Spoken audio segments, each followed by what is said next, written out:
नमस्कार दोस्तों, जय हिंद जय भारत। मैं हूं CL Saini, CDRK Saini BEd classes में आप सभी का हार्दिक स्वागत है, अभिनंदन है। दोस्तों, हमारे चैनल की इस हेल्पलाइन नंबर पर आप द्वारा जो भी साइकोलॉजी के टॉपिक सेंड किए जाते हैं उन्हें हम ऑनलाइन समझाने का प्रयास करते हैं। दोस्तों, आज की लाइव क्लास के अंतर्गत हम प्रिंसिपल्स ऑफ डेवलपमेंट यानी कि विकास के सिद्धांत। देखिए दोस्तों, आप सब जानते हैं कि बालक के अधिगम के साथ साथ बालक का विकास भी अति आवश्यक होता है। तो ये विकास कौन कौन से सिद्धांतों पर आधारित होता है, विकास के अंतर्गत कौन कौन सी विशेषताएं होती है, विकास किन अवधारणाओं पर आधारित होता है।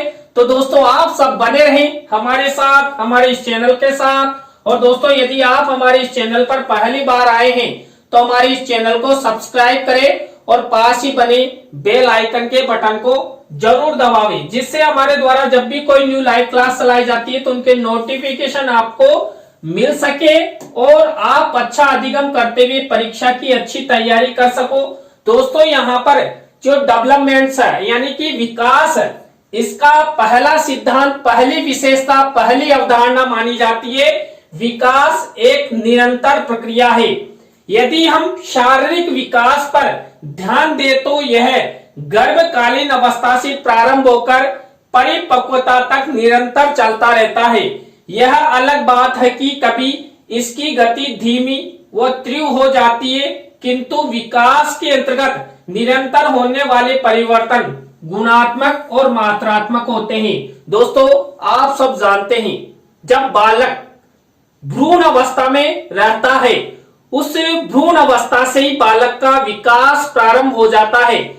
दोस्तों, जब बालक मां के गर्भ में होता है तो वो मां के आहार नाल द्वारा, नाभिका द्वारा वो भोजन ग्रहण करता है, पोषण ग्रहण करता है और अपना विकास मां के पेट के अंदर ही वो करता रहता है और प्रकृति उसका सहयोग करती है। तो यहाँ पर दोस्तों, जो विकास होता है, ये विकास क्या होता है, गर्भ अवस्था से प्रारंभ होता है और जब तक बालक की परिपक्व अवस्था ना आ जाए तब तक विकास चलता रहता है। दोस्तों, ये जो विकास होता है, ये विकास कभी तेज गति से होता है तो कभी मंद गति से होता है। देखिए दोस्तों, जो विकास की गति होती है ये लगातार तो होती है, निरंतर होती है, लेकिन एक जैसी नहीं रहती, कभी तेज कभी मंद गति से।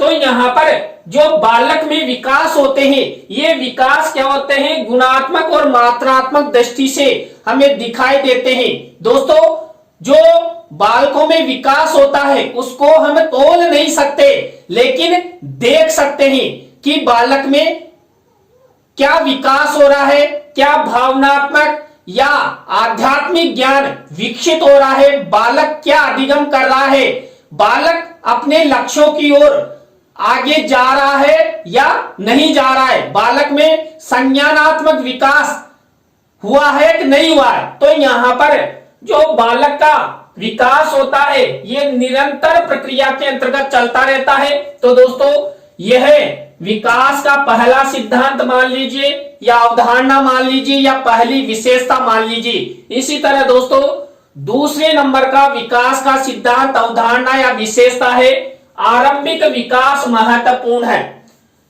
फ्राइड के अनुसार जीवन के आरंभिक वर्षों में अर्जित व्यवहार प्रतिमान प्रौढ़ावस्था तक बने रहते हैं। व्यक्तित्व के आरंभिक प्रतिमान आगामी अवस्था में अपेक्षाकृत स्थिर रहते हैं। अतः विकास की आरंभिक आधारशिला को अनेक कारक प्रभावित करते हैं। इसमें बाल्यावस्था में पारिवारिक संरचना, सामाजिक वातावरण, बाह्य वातावरण, स्कूल का वातावरण आदि ये सब विकास को प्रभावित करते हैं। दोस्तों, जो बालक होता है, जब बालक का जन्म होता है और इस सामाजिक वातावरण में अपने परिवार के सानिध्य में जो बालक का विकास होता है, यानी कि आरंभिक अवस्था, बाल्यावस्था, शिशु अवस्था में जो बालक का विकास होता है वही सबसे प्रमुख माना जाता है।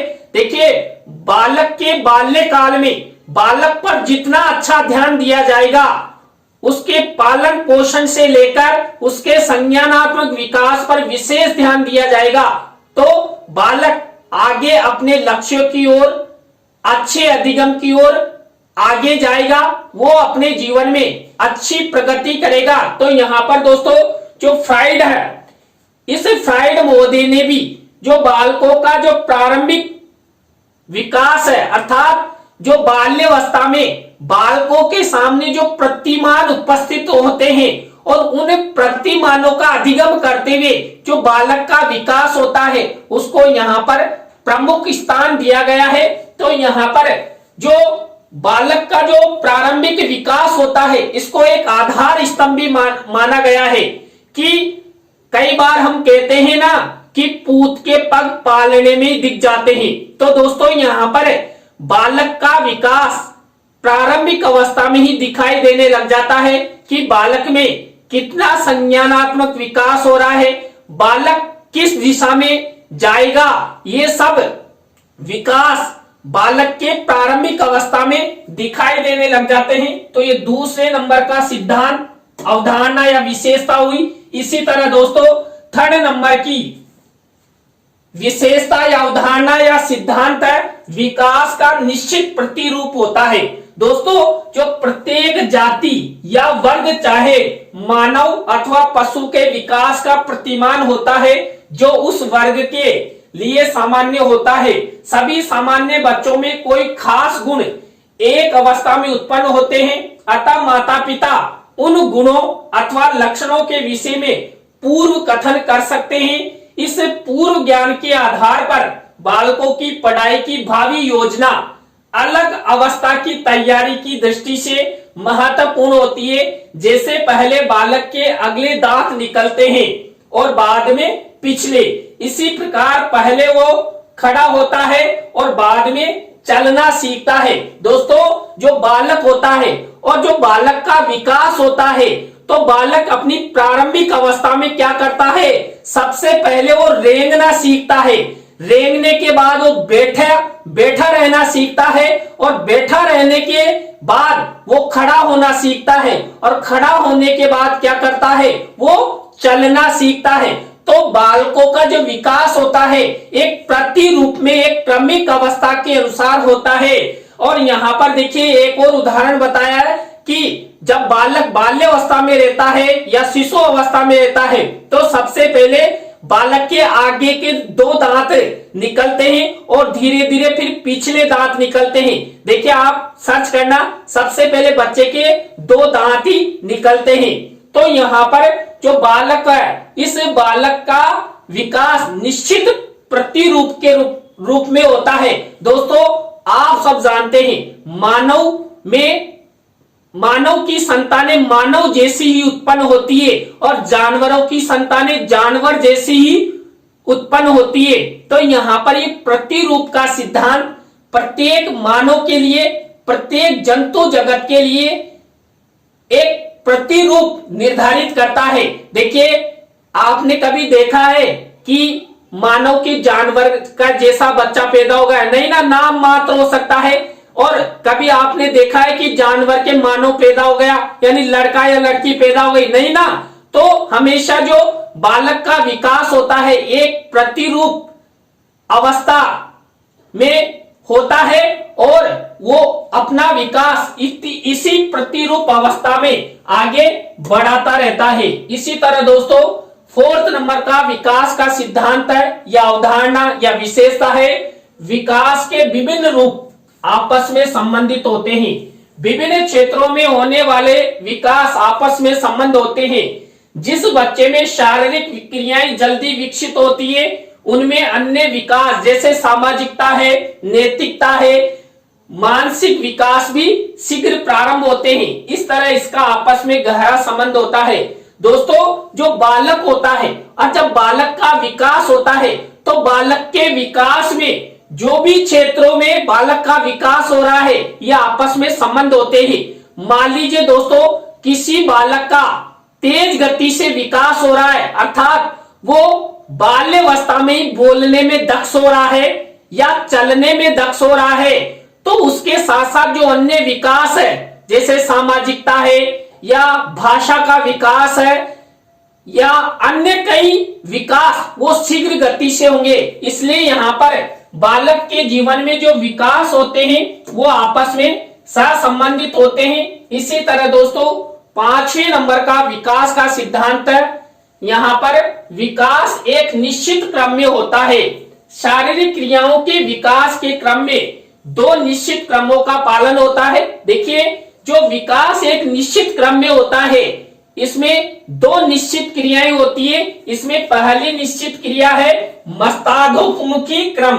शारीरिक संरचना में उन्नति व विभिन्न अंगों के नियंत्रण की क्षमता सर्वप्रथम सिर के क्षेत्र में आती है, उसके बाद मुख, उसके बाद गर्दन की क्रिया विकसित होती है और बाद में पेट और धड़ की पैर के भाग की क्रियाएं सबसे अंत में होती है। दोस्तों जो बालक का विकास एक निश्चित क्रम में होता है ये सबसे पहले मस्तक यानी कि सिर से शुरू होता है। तो यहाँ पर सबसे पहले बालक का विकास सिर से होगा, यानी कि आपने देखा होगा अपने शरीर जब बालक का जन्म होता है तो शरीर से बड़ा सिर होता है, तो सिर से ही बालक का विकास शुरू होता है। उसके बाद धीरे धीरे उसका मुख, उसके बाद उसकी गर्दन और अंत में बालक का विकास पैरों तक आएगा। इसी तरह दूसरा क्रम होता है निकट दूर क्रम। इस नियम के अनुसार शरीर के केंद्रीय भागों में विकास पहले प्रारंभ होता है और केंद्र से दूर के भागों में बाद में होता है, जिससे पेट व धड़ की क्रियाएं तो जन्म के समय ही शुरू हो जाती है जो केंद्र की ओर है, लेकिन हाथ और पैर की उंगलियों में क्रियाएं बाद में विकसित होती है जो अंश शरीर के केंद्र से दूरी पर है। दोस्तों यहाँ पर जो दूसरा क्रम है उसके अनुसार हमारे जो शारीरिक रूप से जो पेट की क्रियाएं हैं ये सबसे पहले शुरू हो जाती है, इनका विकास सबसे पहले होता है, क्योंकि बालक गर्भ अवस्था में ही अपनी माता की जो नाभि है के द्वारा अपना पोषण ग्रहण करता है, तो वहीं से बालक के पेट की जो भी क्रियाएं हैं उनका विकास होता है। और जब बालक का जन्म हो जाता है उसके बाद बालक अपनी उंगलियों के द्वारा उसका विकास करता है। तो यहाँ पर पहले आंतरिक अंगों का विकास होता है, उसके बाद बाहरी अंगों का विकास होता है, बाहरी अंगों की क्रियाएं शुरू होती है। इसी तरह दोस्तों नेक्स्ट विकास का सिद्धांत अवधारणा या विशेषता है विकास की गति परिवर्तित होती है। विकास की गति सदैव एक सी नहीं रहती है, उसमें उतार चढ़ाव पाया जाता है।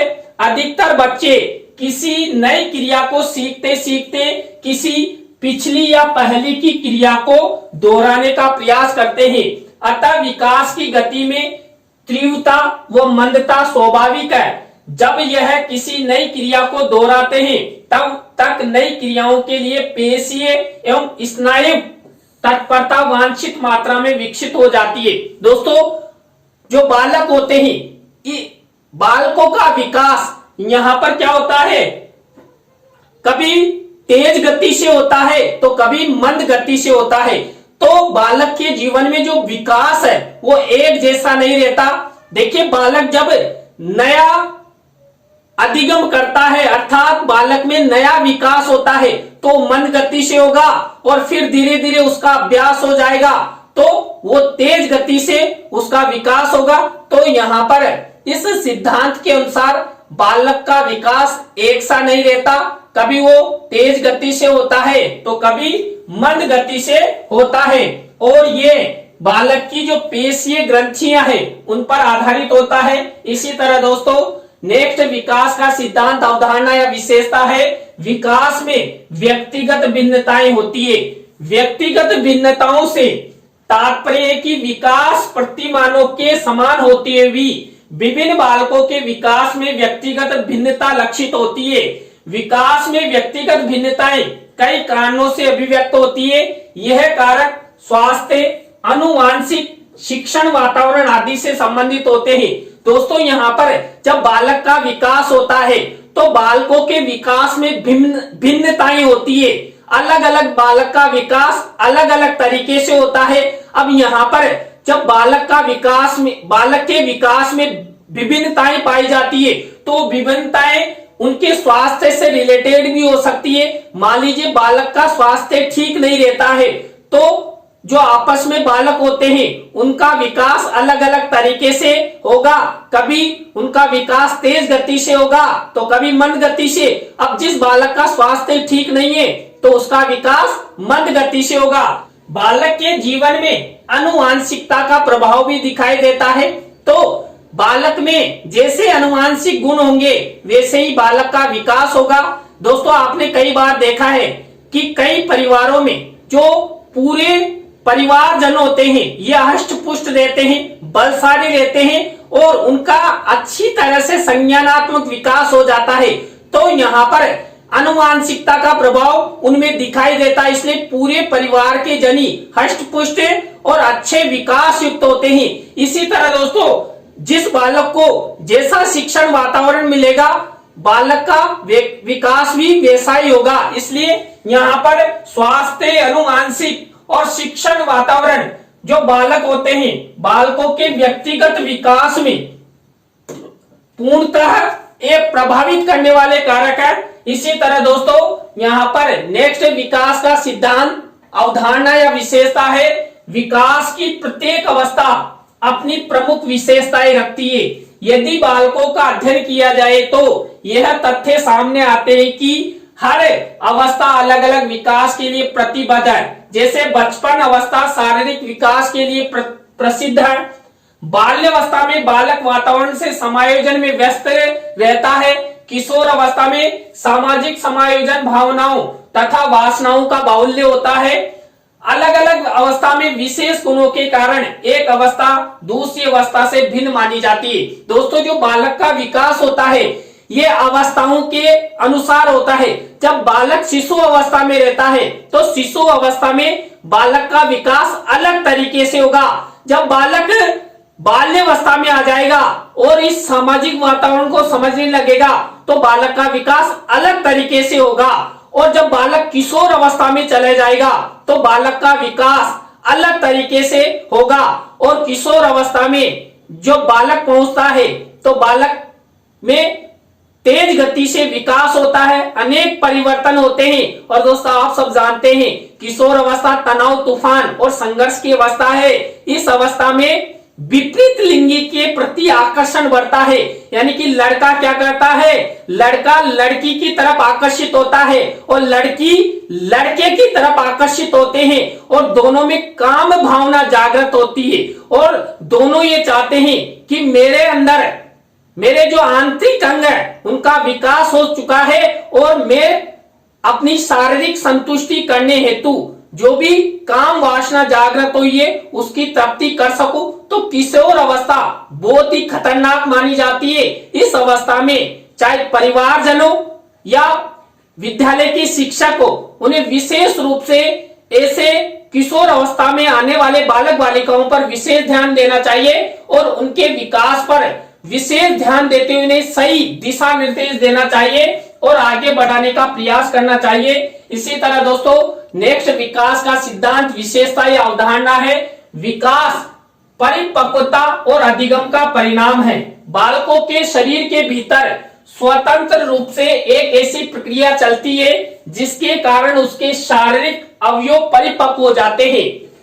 परिपक्व अर्थात सुदृढ़ एवं क्रियात्मक दृष्टि से सक्षम होने लगते हैं। परिपक्वता के कारण बालकों में शारीरिक और मानसिक गुण यकायक उत्पन्न हो जाते हैं। परिपक्वता बालक को शारीरिक क्रियाएं संपादित करने के लिए सक्षम एवं समर्थ बनाती है। प्रशिक्षण के लिए शारीरिक परिपक्वता आवश्यक है।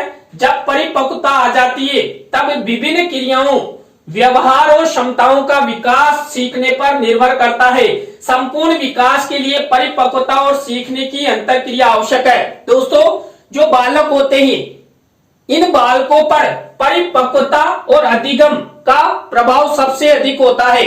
दोस्तों, यहाँ पर जैसे जैसे बालक में परिपक्वता आएगी वैसे वैसे ही बालक में अधिगम बढ़ेगा और बालक में जैसा अधिगम होगा वैसे ही उसमें परिपक्वता आएगी। तो यहाँ पर मैंने आपको बताया था कि जो बालक का विकास है ये भ्रूण अवस्था से लेकर यानी गर्भावस्था से लेकर जब बालक की परिपक्व अवस्था ना आ जाए तब तक चलता रहता है। और यानी कि विकास और अधिगम जीवन भर बालक के साथ जुड़े हुए रहते हैं।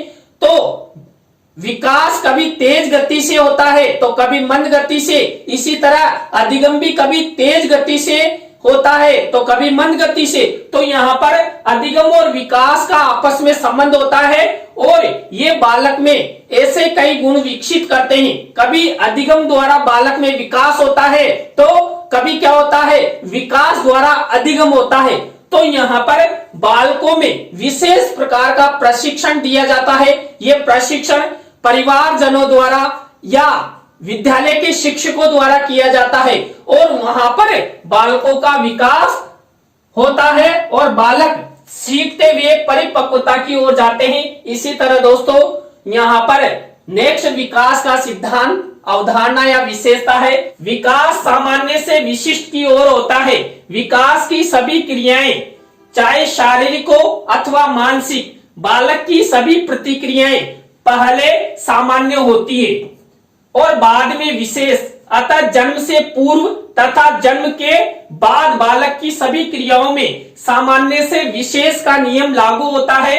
एक नवजात शिशु पहले अपने शरीर को चलायमान रखता है, फिर बाहों को घुमाता है और फिर बाद में उंगलियों का प्रयोग पकड़ने में करता है। यह नियम केवल शारीरिक क्रियाओं में ही नहीं लागू होता, वरन समस्त मानसिक क्रियाओं के विकास में भी कार्य करता है। दोस्तों जो बालक होता है, इस बालक का विकास सामान्य से विशेष की ओर चलता है। दोस्तों जब बालक का जन्म होता है तो जन्म के समय बालक अपने शरीर को सही चलायमान नहीं कर सकता, अपने शरीर की जो क्रियाएं हैं उन्हें सुचारू रूप से नहीं कर पाता। लेकिन बालक पहले सामान्य क्रियाएं करता है, उसके बाद धीरे धीरे बालक में विशेष क्रियाएं होने लग जाती है। वैसे ही बालक में सबसे पहले मान लीजिए जो भाषा का विकास है, ये भाषा का विकास मंद गति से होता है। लेकिन जब बालक विद्यालय में चला जाता है तो वहां पर बालक की भाषा का विकास अच्छे से हो जाता है। दोस्तों जो बालक होते हैं ये शिशु अवस्था या बाल्यावस्था में उनका संज्ञानात्मक विकास अच्छी तरह नहीं हो पाता है। लेकिन जब बालक किशोर अवस्था में चला जाता है तो वहां पर बालक का विकास अच्छी तरह होने लगता है। तो इसी तरह यहाँ पर बालकों का विकास एक निश्चित सिद्धांतों, निश्चित अवधारणाओं या निश्चित विशेषताओं के आधार पर होता है। तो दोस्तों आज की लाइव क्लास के अंतर्गत हमने विकास के सिद्धांत, जिसे हम विकास की अवधारणा, विकास की विशेषताएं भी कह सकते हैं, तो यहाँ पर हमने इस टॉपिक के बारे में आपसे चर्चा की। दोस्तों आज की लाइव क्लास आपको कैसी लगी कमेंट्स में हमें जरूर बताएं। अच्छी लगी हो तो लाइक करें, कमेंट्स करें और अपने अपने दोस्तों को शेयर जरूर करें। दोस्तों आप सब इसी तरह हमारे चैनल का सपोर्ट बनाए रखेंगे और आप द्वारा जो भी टॉपिक हमारे इस हेल्पलाइन नंबर पर भेजे जाएंगे तो हम उन्हें शीघ्र से शीघ्र बनाने का प्रयास करेंगे। दोस्तों आज की लाइव क्लास में बस इतना ही। न्यू लाइव क्लास के साथ हम आपसे फिर मिलेंगे। दोस्तों हाँ बिल्कुल, आप सब हमारी लाइव क्लास के अंत तक जुड़े, आप सबको बहुत बहुत धन्यवाद। हाँ इसी तरह हमारे चैनल का सपोर्ट बनाए रखें। दोस्तों मैं कमेंट्स का उत्तर इसलिए नहीं दे पाता कि क्लास डिस्टर्ब होती है और क्लास डिस्टर्ब होना मुझे अच्छा नहीं लगता है। देखिए आप कमेंट्स करते हैं, अच्छी बात है, आप हमारे सपोर्ट के लिए इतना करते हैं तो आपको बहुत बहुत धन्यवाद दोस्तों।